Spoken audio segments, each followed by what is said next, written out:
আচ্ছা ঘ্যাটকল কত করে আটি? 15। ভেন্ডি 20 টাকা। তারপর বেগুন আছে কত? 60 টাকা কেজি। বুঝতে 60 টাকা। পটল আর ওই যে আপনার এই ঝিঙে কত? 30। আর বরবটি 15। দাদা কত আছে বেগুন? আমার বেগুনটা 50 টাকা বাবা। তারপরে এই যে উইস্তে এটা 40। ভেন্ডি ভেন্ডি 30। মিষ্টি কুমড়ো মিষ্টি কুমড়া আজকে সরকারের রেটে চলবো 35 টাকা। হ্যাঁ আচ্ছা ঠিক আছে।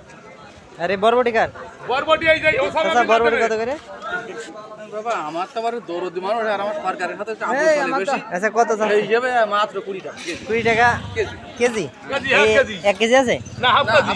এই 10 টাকা। হ্যাঁ এটা 10 টাকা। মাত্র 10 টাকা আটি বরবটি। আচ্ছা আর এই যে আপনার উইস্তে বুঝতেরা বাবা আমি আপাতত 30 টাকায় বেচবো। 30। আর খিরা ক্ষীরের রেটটা বাবা বেশি। কত?